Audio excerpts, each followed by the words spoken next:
le Sénégal d'aujourd'hui. Un modèle en panne dans une Afrique sacrifiée.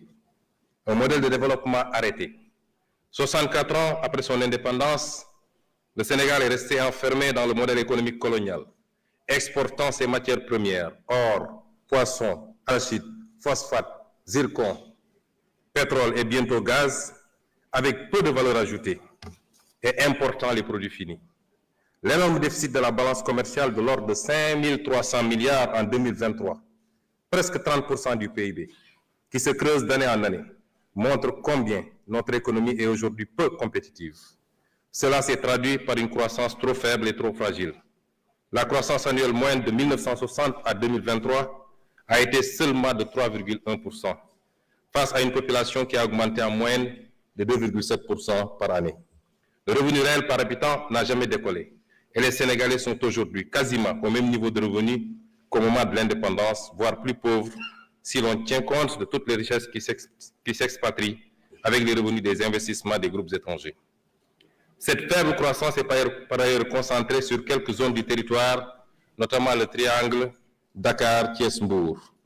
Au final, la triste réalité des chiffres depuis l'indépendance montre que notre pays est enfermé dans un cercle vicieux de sous-développement et de pauvreté, avec des matières premières locales peu valorisées, un secteur privé national qui ne décolle pas, des filières peu compétitives, une croissance structurellement faible et fragile et un territoire national peu aménagé et pauvre. Un modèle social en crise aiguë, avec notamment une jeunesse désabusée, sans perspective dans son propre pays. Chaque année, le nombre d'emplois formels créés est très largement inférieur au nombre de jeunes arrivant sur le marché du travail. Une justice où l'action de quelques-uns a fait perdre la confiance de presque tous. Une école où l'on désapprend bien souvent et où l'on déséduque encore plus. Un modèle démocratique fortement fragilisé qui a su rester debout grâce à la résilience des millions de Sénégalais, d'est en ouest, du nord au sud. Notre peuple, notre précieuse démocratie a vacillé, mais elle a tenu. Dieu merci. Hommage au peuple sénégalais, en particulier à sa jeunesse, pour la lutte qu'il a menée pour préserver ce modèle démocratique. Cette force vitale pour la résistance démocratique. Chers jeunes, chers concitoyens, nous devons désormais la mobiliser pour le développement du pays. Toutes ces régressions que je viens d'énumérer de notre pays s'illustrent de la manière la plus dramatique dans la situation que nous avons héritée du régime sortant. Je m'en vais vous faire en quelques lignes l'état des lieux et les mesures immédiates de redressement, puisque le programme ou les projections que je vous ferai plus tard ont déjà démarré depuis 8 mois.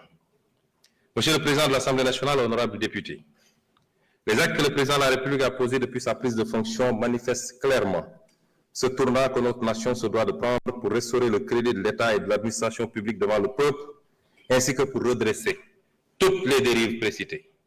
En effet, dès sa prise de fonction, il a chargé le gouvernement de mettre en place un plan d'action d'urgence dans l'attente de l'adoption du nouveau référentiel des politiques économiques et sociales.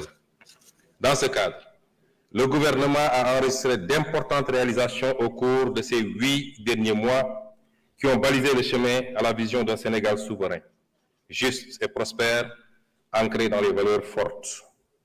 Nous nous sommes tout d'abord attaqués à la mère des batailles, à savoir l'établissement de la situation de référence des finances publiques, de l'état des lieux des contrats au niveau des secteurs stratégiques et la reddition des comptes. Bref, un Sénégal juste plus que transparent et au meilleur standard de la bonne gouvernance. À cet égard, nous ne pouvions pas nous imaginer un seul instant que le mal était si profond.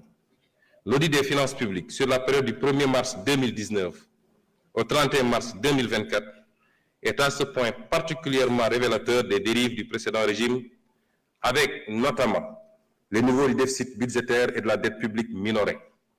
Cette situation a eu notamment comme conséquence la suspension des financements attendus en 2024 du Fonds monétaire international et de la Banque mondiale et le gel du programme économique et financier appuyé par le FMI.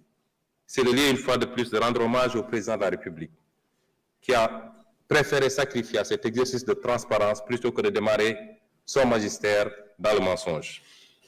Il nous est également apparu indispensable, dans l'environnement laxiste ayant prévalu durant le dernier régime, de procéder à la revue de tous les contrats signés dans les secteurs stratégiques, en vue de nous assurer de leur conformité à notre législation. Maximiser les retombées économiques et sociales pour notre pays et préserver les ressources pour les générations futures. Outre ces travaux, l'exigence de reddition des comptes a été étendue aux nombreux chantiers payés non achevés, les hôpitaux, les écoles et universités en construction, les maisons de la jeunesse, et j'en passe, aux soupçons de corruption, de surfacturation et de détournement de fonds dans des projets et sociétés d'État. Toujours dans ce registre, il a été procédé à l'audit des ressources humaines, trouvées sur place par les différents ministres à leur prise de fonction pour traquer tous les recrutements indus sous la forme de personnel contractuel. Pour donner une idée de l'ampleur des pratiques du régime précédent, le ministère en charge de la fonction publique a recensé environ 29 000 contractuels recrutés en marge de la réglementation en vigueur.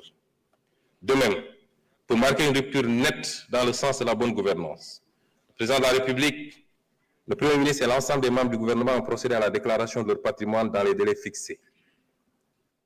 Enfin, de graves scandales ont été décelés dans la gestion foncière, qu'il s'agisse de l'occupation du domaine public maritime ou de l'accaparement de terres sans commune mesure par des privés et des sociétés civiles immobilières écrans, au niveau des lotissements des zones foncières, effectuées notamment à Dakar, à Thiès, en particulier à Mbourkat. De manière plus grave et répréhensible, il est à noter de la prévarication et de la privatisation du patrimoine foncier et bâti de l'État. Pour rester dans ce registre de la bonne gouvernance, je voudrais également évoquer les avancées majeures enregistrées dans l'administration de la justice, dont le fonctionnement a été notablement instrumentalisé par le régime sortant. Une des réalisations majeures dans ce domaine au cours des 8 derniers mois a été l'organisation des assises de la justice avec la participation inclusive des citoyens. Les autres réalisations ou initiatives lancées ont trait à la protection des lanceurs d'alerte, la modernisation de l'administration pénitentiaire et la prise en charge judiciaire des dossiers des victimes de la période préélectorale. À cet effet, en plus de l'inscription budgétaire de crédits destinés aux victimes, il sera proposé à votre auguste Assemblée, dans les semaines à venir, un projet de loi rapportant la loi d'amnistie votée le 6 mars 2024 par la précédente législature. Pour que toute la lumière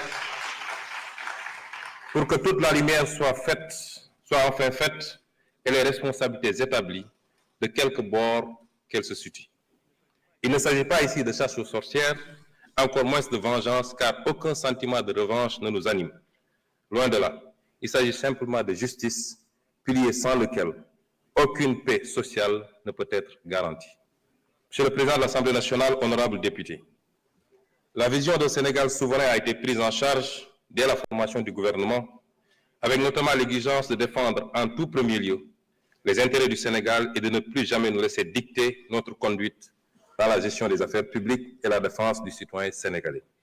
Il en est pour preuve les positions ouvertement affichées par M. le Président de la République dans les instances internationales, que ce soit à la tribune des Nations Unies, au Forum mondial pour la souveraineté et l'innovation vaccinale, au sommet des Jeux olympiques du développement durable, aux réunions de l'Organisation de la coopération islamique.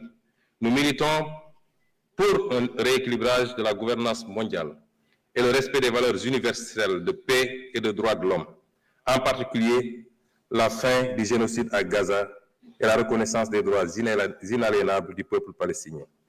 Au demeurant, au plan interne, la célébration du 80e anniversaire du massacre des tirailleurs sénégalais à Thiaroye, le 1er décembre 1944, a été l'occasion d'affirmer notre exigence de souveraineté dans l'établissement des faits, tronqués, maquillés et cachés depuis 80 ans.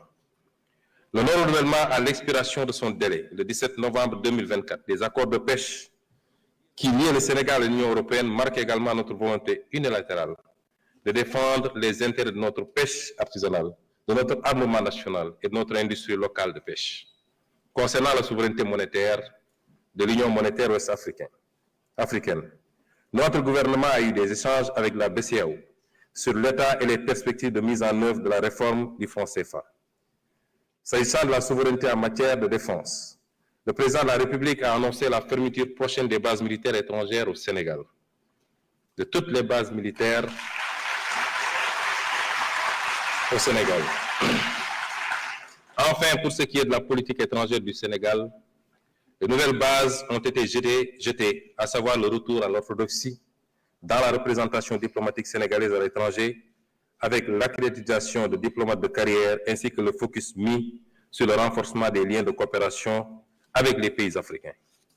Monsieur le Président de l'Assemblée nationale, honorables députés, le renouveau du Sénégal au plan intérieur et extérieur ne peut réussir sans une administration publique efficace et dotée d'éthique et de déontologie, ainsi que des sociétés publiques et parapubliques régies par une stricte gouvernance financière.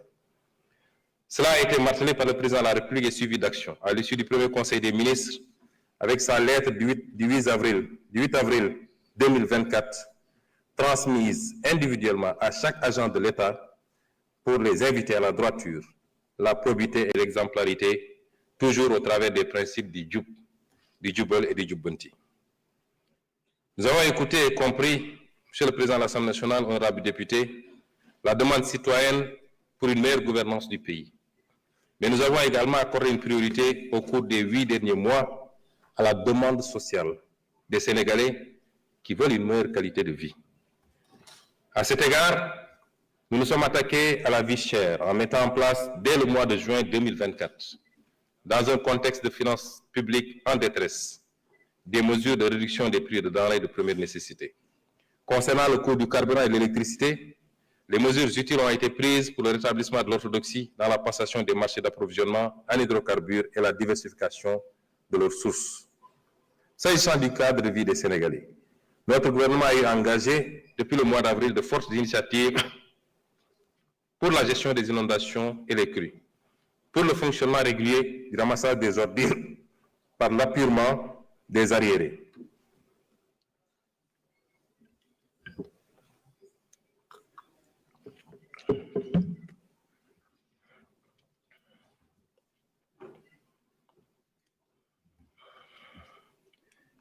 Pour le fonctionnement régulier du ramassage des ordures par l'appurement des arriérés de paiement dus par la SONAGED aux concessionnaires et pour l'organisation mensuelle d'une journée Setal Suñu Réew, s'agissant en particulier de la gestion des inondations et des crues. Des sommes conséquentes ont été dégagées pour faire face, nous amenant à demander un audit du programme décennal de gestion des inondations et du programme d'assainissement des 10 villes qui ont englouti respectivement 285 milliards de francs CFA et 77 milliards de francs CFA sans résultat tangible. Monsieur le Président de l'Assemblée nationale, honorables députés, dans le domaine de l'équité sociale, préoccupation prioritaire pour le gouvernement, nous nous sommes attelés à gérer l'impact des contraintes de finances publiques sur le paiement des bourses de sécurité familiale, avec l'appurement des arriérés prévus au cours du premier trimestre 2025. L'équité sociale s'est également manifestée sur tout le territoire national à chaque fois que des catastrophes naturelles ou des accidents sont remarqués par des appuis financiers et en nature, notamment à la suite des inondations, des crues des fleuves Sénégal et Gambie, des accidents routiers et j'en passe.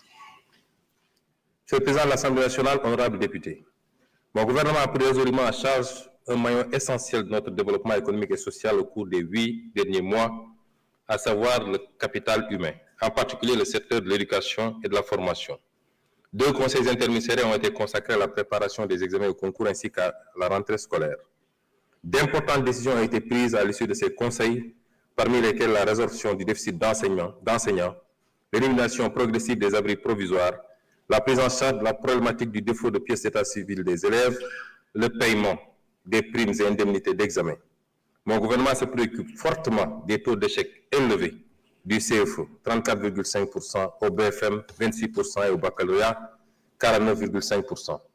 Cela signifie qu'une proportion significative de nos enfants quittent l'école sans diplôme correspondant à leur cycle scolaire. Nous devons y remédier. Dans le domaine de l'enseignement supérieur, le défi majeur en cours de prise en charge est la transformation systématique du secteur avec la mise en place imminente d'un comité de pilotage chargé de proposer au président de la République des mesures pertinentes. À cette fin, d'ores et déjà, les actions requises pour le rétablissement du calendrier universitaire et la pacification de l'espace universitaire ont été engagées. Les actions en direction de la jeunesse et de la promotion de la citoyenneté n'ont pas été en reste depuis avril 2024 avec l'organisation des vacances agricoles, le repositionnement du service civique et des volontariats au niveau de la primature pour plus d'impact et la systématisation du concept Armée-Nation dans tous les domaines d'activité appropriés. Dans le domaine du sport, nous avons soutenu les compétitions dans les disciplines phares et pris résolument en charge l'organisation des Jeux olympiques de la jeunesse Dakar 2026. Dans le secteur de la santé, la préoccupation principale a été de garantir la continuité des services et la qualité de l'accueil dans les services hospitaliers, ainsi que de passer en revue le programme de construction d'hôpitaux qui souffre de beaucoup d'actes de mauvaise gestion et particulièrement de surfacturation énorme. Monsieur le Président de l'Assemblée nationale, honorables députés, notre gouvernement s'est appesanti également au cours de ces 8 derniers mois sur les problématiques d'approvisionnement en eau potable, les questions environnementales et les infrastructures de transport. Concernant l'approvisionnement en eau potable, nous avons fermement engagé la résolution des insuffisances dans la gestion de l'hydraulique rurale et urbaine avec notamment des directives pour mettre un terme aux incongruences caractérisées de la traversée de zones rurales non desservies en eau potable par des canalisations d'eau destinées aux villes. Dans le domaine de l'environnement, mon gouvernement a pris des mesures fortes avec la suspension jusqu'au 30 juin 2027 des activités minières autour de la rive gauche du fleuve de la Falémé sur un rayon de 500 mètres. Dans le domaine des infrastructures physiques, mon gouvernement a réalisé un état des lieux des programmes et projets de construction d'infrastructures routières, portuaires et aéroportuaires. Cet état des lieux a révélé certaines dérives et des intérêts sacrifiés de l'État du Sénégal. Monsieur le Président de l'Assemblée nationale, honorables députés, tous ces rappels m'ont paru utiles pour prendre la mesure des immenses défis déjà relevés par le gouvernement en si peu de temps, mais aussi les obstacles majeurs à franchir pour un Sénégal prospère.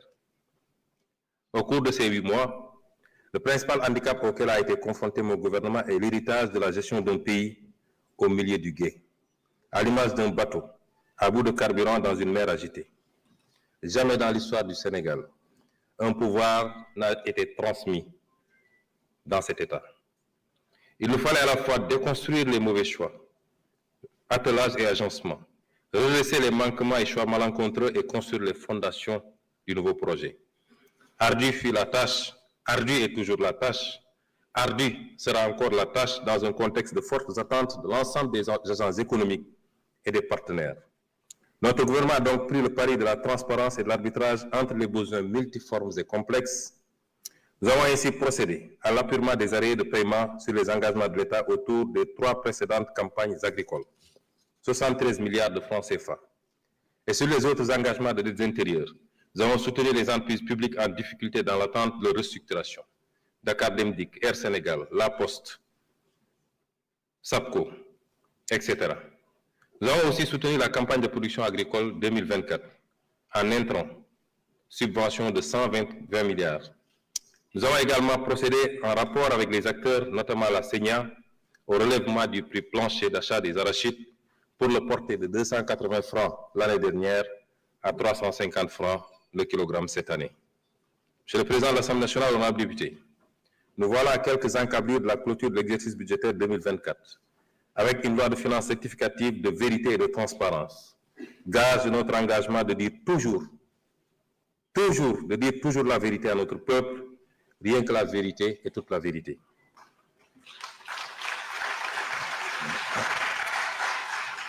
Nous n'avons pas pu tout faire, nous n'avons pas pu tout satisfaire tout un chacun dans notre extrême conscience de l'impact sur les opérateurs économiques qui ont eu à contracter avec l'État avant l'arrivée au pouvoir de notre régime.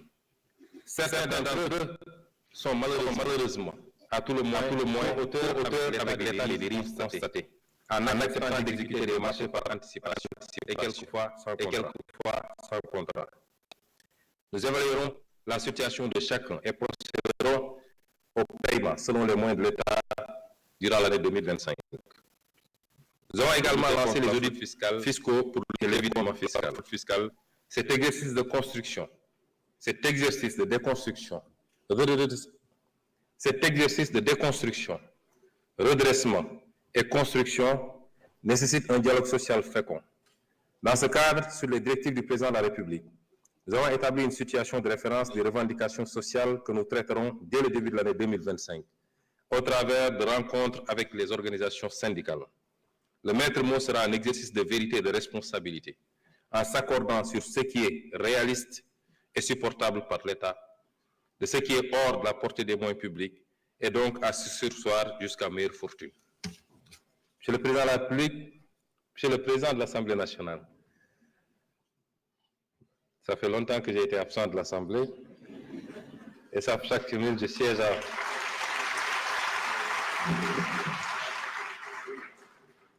Monsieur le Président de l'Assemblée nationale, honorables députés, ces 8 derniers mois ont été également consacrés à un Sénégal ancré dans des valeurs fortes, qu'elles soient culturelles ou religieuses. Dans le domaine de la culture, nous avons renforcé les acquis culturels et engagé des réflexions pour le renouveau culturel du pays. Nous avons également répondu à une vieille doléance des artistes en adoptant en octobre 2024 un décret sur la rémunération de la copie privée. Nous avons aussi préservé, en l'achetant, la bibliothèque de l'ancien président Léopold Sédar Senghor qui avait été mise aux enchères. Dans le domaine religieux, nous avons créé une direction des affaires religieuses et de l'insertion des diplômés en langue arabe. Nous avons également assuré le soutien habituel aux principales manifestations des confréries religieuses musulmanes et de l'Église catholique. Nous avons continué de magnifier la belle communion des différentes composantes religieuses de la nation dans la tolérance et le respect mutuel. Enfin, dans le domaine de la presse, mon gouvernement a procédé à la restructuration du secteur des médias avec le retour à l'orthodoxie en matière de déclaration d'activité et le respect des préconisations légales et réglementaires. Ces constats et ce bilan d'étape non exhaustif, j'ai essayé de vous en épargner puisqu'il était beaucoup plus long, nous amène à constater l'exigence de poser des ruptures fortes. Des ruptures à poser, Monsieur le Président de l'Assemblée nationale, honorables députés. L'état des lieux dressé sur ce dossier est particulièrement grave. Notre ambition de mettre le Sénégal sur une nouvelle trajectoire n'est pas compatible avec ces méthodes du passé. Là-dessus, nous avons reçu du peuple sénégalais un mandat clair, la rupture. Un changement profond de paradigme dans les politiques publiques s'impose, aussi bien dans le contenu que dans la méthode. Dans ce cadre, notre gouvernement a opté pour 7 ruptures majeures, dont les premières applications se sont traduites depuis le mois d'avril 2024 par des avancées concrètes et des réalisations tangibles. La première rupture, c'est le retour de l'ambition. C'est le retour de l'ambition. Nous sommes capables de nous développer et nous le ferons par nous-mêmes. L'histoire sur les 2 derniers siècles ferait d'exemples de nations qui ont su, en une à 2 générations, passer de la pauvreté absolue au développement, ou du tiers au premier monde, pour citer l'ancien Premier ministre de Singapour, Lee Kuan Yew. Voilà l'ambition que nous avons pour notre pays.